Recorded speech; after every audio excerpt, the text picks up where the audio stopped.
اعوذ باللہ من الشیطان الرجیم بسم اللہ الرحمن الرحیم الحمد للہ رب العالمین الصلاة والسلام علی سید الانبیاء والمرسلین وآلہ الطیبین الطاہرین المعصومین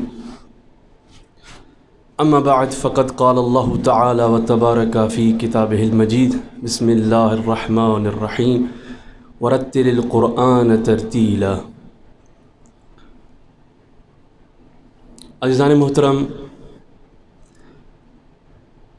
آج پہلی نشست ہے اور انشاءاللہ 5 دروس ہوں گے اس موضوع پہ۔ علم تجوید کا موضوع ہے۔ سب سے پہلے تو میں چند گزارشات کرنا چاہتا ہوں، چونکہ مشکل یہ ہے کہ بہت سارے افراد جب اس علم تجوید کو دیکھتے ہیں تو دیکھ کے ہی اس کے قواعد اور قوانین کو وہ کہتے ہیں ہمارے بس کی بات نہیں ہے، ہم نہیں قدرت رکھتے کہ ہم علم تجوید حاصل کر سکیں۔ یہ میرا تجربہ ہے کہ یہ غلط بات ہے اور ہرگز ایسا نہیں ہے۔ اگر آپ محنت کریں تو ظاہری بات ہے اللہ نے کوئی تکلیف اتنی زیادہ نہیں انسان پہ ڈالی کہ جو اس کی برداشت سے باہر ہو۔ سمجھنے کی بات ہے، اور میں نے جو 5 دن کے لیے اس علم تجوید کو تقسیم کیا ہے، میری کوشش یہ ہے کہ میں بجائے تمام قوانین اور قواعد آپ کے سامنے پیش کروں، آسان سی زبان میں، آسان سی تعریف میں، حروف کی ادائیگی کا آسان سا طریقہ، تاکہ ایک ان پڑھ بندہ بھی اگر میری گفتگو سنے تو کم از کم وہ اپنی نماز ٹھیک کر سکے۔ اب سب سے پہلے سوال یہ ہے کہ علم تجوید، میں تعریف بھی کروں گا علم تجوید کسے کہا جاتا ہے، لیکن کسی بھی علم کو جاننے سے پہلے ضروری یہ ہوتا ہے کہ انسان اس کی معرفت رکھے۔ جس قدر معرفت ہوگی اس کو اسی طرح اس کے جاننے میں زیادہ دلچسپی ہوگی۔ علم تجوید ظاہری بات ہے، لغت میں اس کی تعریف ہے، پھر اصطلاح میں اس کی تعریف ہے۔ کسی بھی علم کو حاصل کرنے کے لیے ظاہری بات ہے اس کی غرض و غایت ہوتی ہے، اس کی اہمیت ہوتی ہے۔ جب ہم اس کی غرض و غایت کو جانیں گے، اس کی اہمیت کو جانیں گے، تب ہم میں وہ شوق پیدا ہوگا کہ ہم اس علم کو حاصل کریں۔ علم تجوید جس کی غرض و غایت اور اہمیت کے لیے اتنا ہی کافی ہے کہ جو ہم بارگاہ الہی میں کھڑے ہو کے نماز پڑھتے ہیں، اگر وہ نماز اس میں جو سورہ الحمد پڑھ رہے ہیں یا دوسری صورتیں پڑھتے ہیں، اگر ان صورتوں میں ہم نے غلطیاں کر دیں تو معانی تبدیل ہو جائے گا۔ جب معانی تبدیل ہو جائے گا تو انسان ظاہری بات ہے گناہ گار ہوتا ہے اور اس کی نماز میں بھی خلل پیدا ہو جائے گا۔ اور جب کہ نماز کے بارے میں ہے کہ اگر ان قبلت قبل ما سواہا ان ردت رد ما سواہا، اگر نماز قبول ہے تو باقی اعمال بھی قبول ہوں گے، اگر نماز کو رد کر دیا گیا ہے تو باقی اعمال کو بھی رد کر دیا جائے گا۔ تو یقیناً ہر انسان جس طرح نماز کے لیے بڑا اہتمام کرتا ہے کہ وہ ہر چیز کا لحاظ رکھتا ہے، اپنے لباس کا لحاظ رکھے گا، وضو کا لحاظ رکھے گا، جگہ کا لحاظ رکھے گا، اپنی حرکات و سکنات کا لحاظ رکھتا ہے، اسی طرح تجوید کا بھی لحاظ رکھنا پڑے گا، قراءت قرآن کا بھی لحاظ رکھنا پڑے گا۔ جیسے وضو واجب ہے نماز کے لیے، جیسے قیام واجب ہے نماز کے لیے، قراءت کا سیکھنا بھی واجب ہے۔ اب مثلا میں کسی کو کال ملانی ہے، میں نے ظاہر نماز اتصال ہے اللہ کی طرف، آپ اللہ سے متصل ہوتے ہیں اس نماز میں۔ اب آسان سی مثال دوں گا، ایک کال ملانی ہے، کسی شخصیت سے ہم نے رابطہ کرنا ہے۔ اب جو عدد اس کے نمبر میں آتے ہیں، اگر ایک عدد کی بجائے میں دوسرا عدد ڈال کے کال کرتا ہوں تو یقینی بات ہے وہ کال اس شخص تک، اس ہستی تک نہیں پہنچے گی۔ کیوں؟ کیونکہ غلطی میری ہے کہ میں نے ایک عدد کو تبدیل کر دیا ہے۔ اسی طرح علم تجوید میں بھی جو قرآن کا علم ہے، اس میں بھی ایک حرف اگر تبدیل کر دیا جائے، ایک حرف کے بدلے دوسرا حرف لایا جائے تو معنی تبدیل ہو جاتا ہے۔ جب معنی تبدیل ہو گیا، آپ نے غلط مطلب اس کا کہہ دیا تو یقیناً انسان گناہگار بھی ہوتا ہے۔ اب بعض احباب کہتے ہیں جی ہم کیسے سیکھیں، اتنی عمر ہو چکی ہے، کوئی 40 سال، کوئی 50-60 سال، اب یہ نئے نئے قوانین آ رہے ہیں، ہم کیسے سیکھیں؟ یہ عذر کافی نہیں ہے عزیزان محترم، ہرگز کافی نہیں ہے۔ آج کا زمانہ ایسا نہیں ہے۔ ہاں ایک زمانہ تھا جب یہ وسائل نہیں تھے، کسی کے پاس استاد مہیا نہیں تھا، کسی کو قاری مہیا نہیں تھا، وسائل نہیں تھے، ٹیلی ویژن، ریڈیو، کچھ بھی نہیں تھا۔ اس وقت اگر کوئی جہل رہا ہے اس قراءت سے تو وہ تو اپنی جگہ پہ ٹھیک ہے، لیکن آج کے دور میں ایسا کہنا یقیناً غلط ہے، کیونکہ آج ہر طرح کی سہولیات موجود ہیں۔ اگر آپ کے پاس قاری نہیں ہے تو آپ کے پاس یہ میڈیا موجود ہے، اس میں آپ کو ہر طرح کے دروس مل جاتے ہیں۔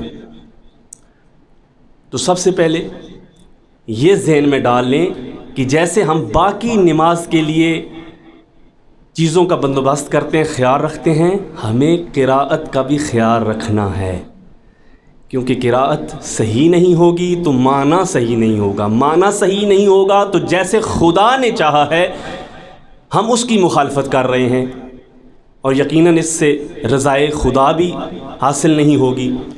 تو قرآن کو صحیح طرح سے پڑھیں گے، الفاظ کو جیسے پڑھنے کا حق ہے ایسے پڑھیں گے تو یقینی بات ہے معنی صحیح ہوگا۔ جب معنی صحیح ہوگا، جیسے خدا نے چاہا ہم ایسے پڑھ رہے ہیں، تو یقینی بات ہے کہ اس سے رضائے الہی ہوگی، اللہ کی رضا حاصل ہوگی، اور یہ بہت بڑا اس کا سمجھو سبب ہے علم تجوید حاصل کرنے کا، اور غرض و غایت ہے، اور اس کی اہمیت ہے کہ اللہ ہم سے راضی ہو رہا ہے۔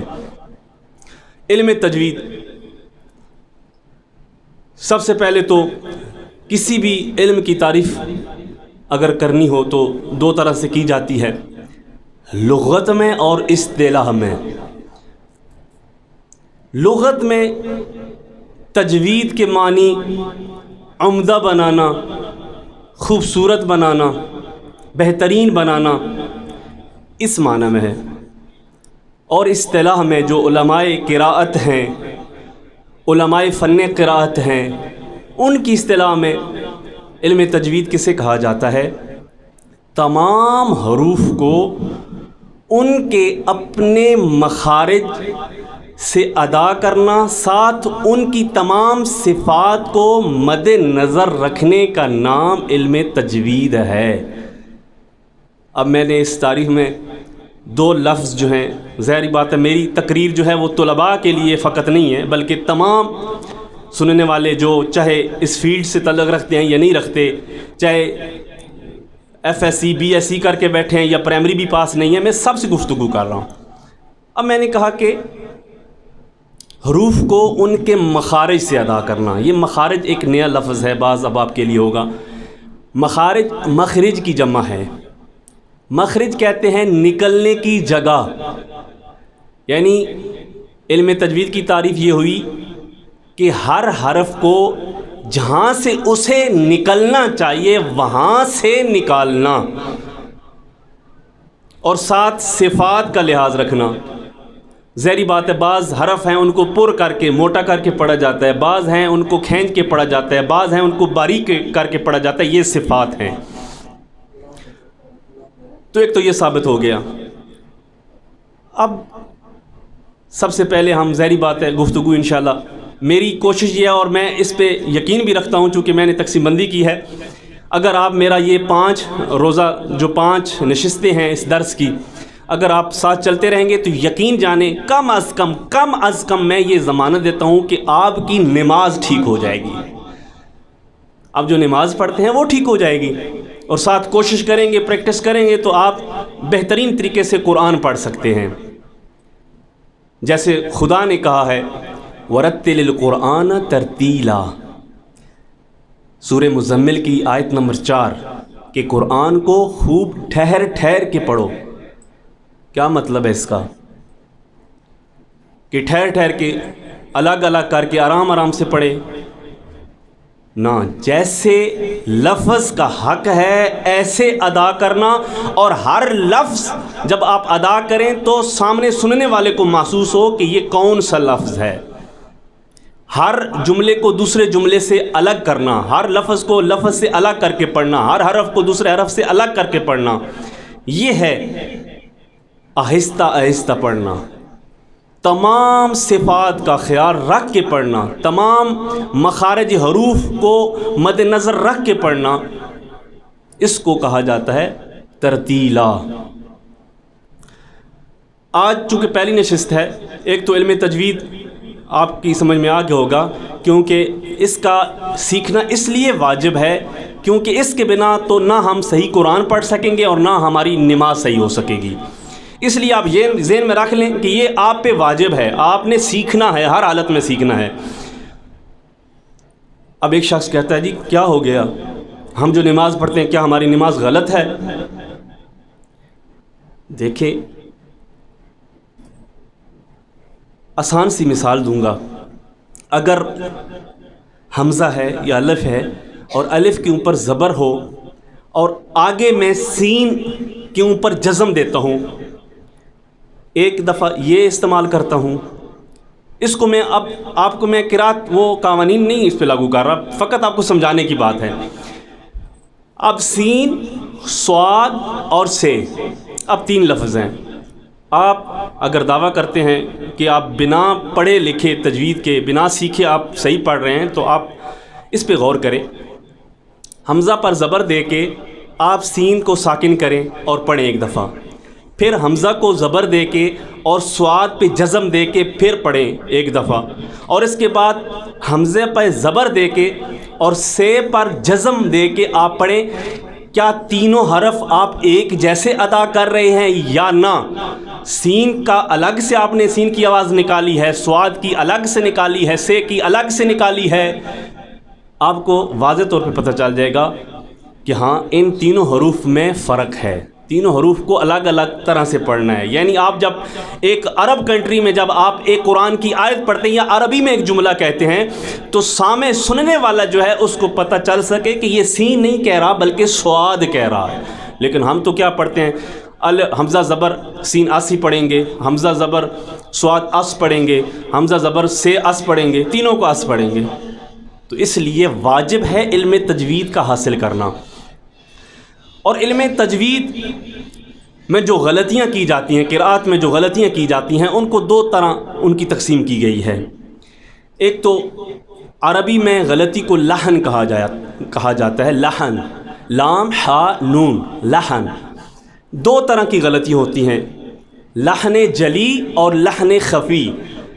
لحن جلی یعنی بڑی غلطیاں کہ جن کی کوئی معافی نہیں ہے، اگر آپ یہ غلطیاں کریں گے تو آپ کی نماز بھی جاتی رہے گی۔ آپ کا قرآن جو آپ پڑھتے ہیں، وہ جو روایات ایسی کہتی ہیں کہ بعض احباب قرآن کو پڑھتے ہیں اور قرآن ان پہ لعنت کرتا ہے، تو ایسے حال ہو جائے گا جب ہمیں پتہ نہیں ہے کہ ہم کیا کر رہے ہیں، جب ہم قرآن کے حروف کو بدل کے پڑھ رہے ہیں، جب جو خدا نے چاہا ہے جس طرح سے ہم قرآن پڑھے ہم اس سے ہٹ کے قرآن کو پڑھ رہے ہیں، یقیناً یہ بہت بڑی غلطی ہے، کوئی گنجائش نہیں ہے۔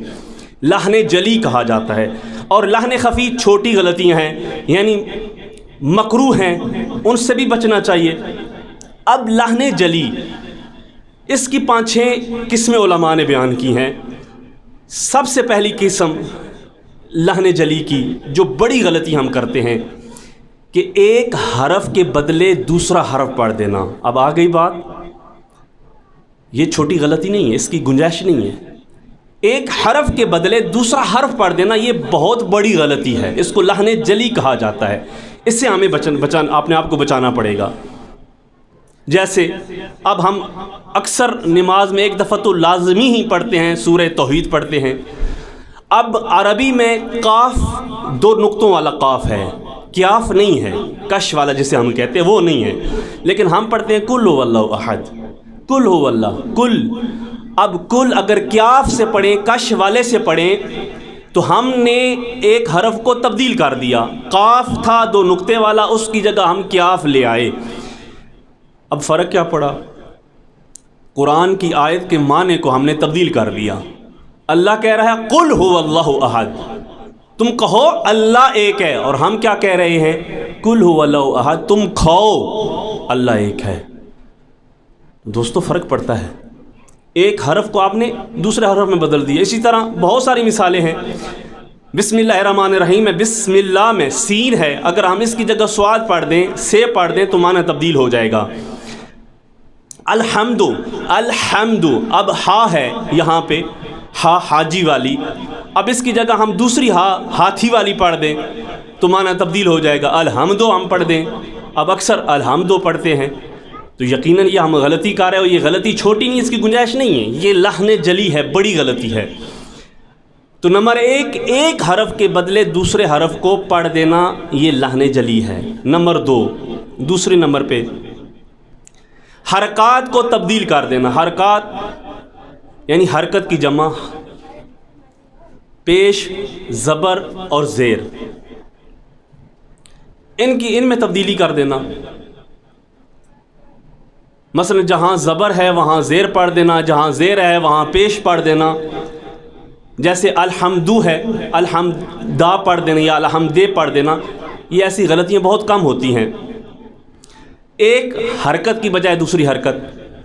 نمبر 3، ایک ساکن حرف کو جزم جس پہ ہے اس کو متحرک پڑھنا، یعنی اس پر زیر، زبر یا پیش کی طرح پڑھنا، اور اسی طرح ایک متحرک لفظ ہے یعنی جس پر زیر ہے یا زبر ہے یا پیش ہے اس کو ہم ساکن کر کے پڑھ دیں، یہ بھی لحن جلی ہے۔ الحمد، الحمد، اب میم پہ جزم ہے، اگر میں پڑھتا ہوں الحمدو تو یقیناً ہم نے میم ساکن تھی، ہم نے میم کو متحرک کر دیا، زبر اس پہ لگا دی، تو یہ بھی لحن جلی ہے، بہت بڑی غلطی ہے، اس سے بھی اجتناب ضروری ہے۔ نمبر 4، ایک لمبا لفظ ہے اس کو چھوٹا کر کے پڑھ دینا، ایک چھوٹا حرف ہے اس کو بڑا کر کے بڑھا کے پڑھ دینا۔ یعنی الف کی آواز ہے، الف آیا ہے، ہم نے الف کو چھوڑ دیا، اور جہاں الف نہیں ہے وہاں الف پڑھ دیا، یہ بھی لحن جلی میں آتا ہے۔ ایسا کرنا بھی لحن جلی ہے، یعنی بڑی غلطی ہے۔ یعنی ایک چھوٹا لفظ ہے اس کو بڑا کر دینا۔ مثلا میں پڑھتا ہوں الحمدو، الحمدو پڑھتا ہوں، اگر میں اس کو الحمدو پڑھ دوں، یعنی الحمدو ہے اور میں نے اس کو دو زیادہ بڑھا دیا، تو یقینی بات ہے یہ اپنی وضعیت سے نکل جائے گا، جو اس کا مخرج ہے اس سے وہ نکل جاتا ہے، اس لیے یہ بھی لحن جلی میں سے ہے۔ اور 5ویں نمبر پہ ایک مشدد جس پہ شد ہے اس کو بغیر شد کے پڑھنا، اور جس پہ شد نہیں ہے اس کو شد بنا کے پڑھ دینا، یہ بھی لحن جلی میں سے آتا ہے۔ آپ اگر آپ کے پاس قرآنی قاعدہ ہو یا قرآن ہو، آپ سامنے رکھ کے دیکھیں کہ جن پہ شد ہے اگر ہم اسی طرح پڑھ رہے ہیں تو ٹھیک ہے، لیکن اگر ہم اس شد کا خیال نہیں رکھ رہے، یقینی بات ہے ہم اس شد کو اگر نہیں پڑھ رہے تو یہ بھی لحن جلی میں ہے، اس کی گنجائش نہیں ہے، ہم نے ہر حال میں اس کا خیال رکھنا ہے۔ اور آخری غلطی کہ جو تقریباً میں چونکہ معاشرے میں رہتا ہوں مجھے پتہ ہے کیفیت کا، جس طرح ہماری قراءت ہوتی ہے اور جیسے ہم نمازیں پڑھتے ہیں، اکثریت جو غلطی کرتی ہے وہ یہ 6ٹھی قسم کی جو میں غلطی بیان کر رہا ہوں، اکثریت لوگ حتیٰ کہ علماء کرام تک بھی ایسی غلطیوں سے نہیں بچتے، جو اس فیلڈ سے وابستہ ہیں وہ بھی اس پرہیز نہیں کرتے۔ وہ ہے جو بعض علماء نے اس کو لحن جلی میں شمار کیا، یعنی اس کو چھوٹی غلطی نہیں شمار کیا بلکہ لحن جلی میں شمار کیا ہے، یہ بڑی غلطیوں میں آتا ہے۔ حرکات کو معروف کی بجائے مجہول پڑھنا، حرکات میں بیان کر چکا ہوں، زیر، زبر، پیش حرکت، رفع، ضمہ، کسرہ،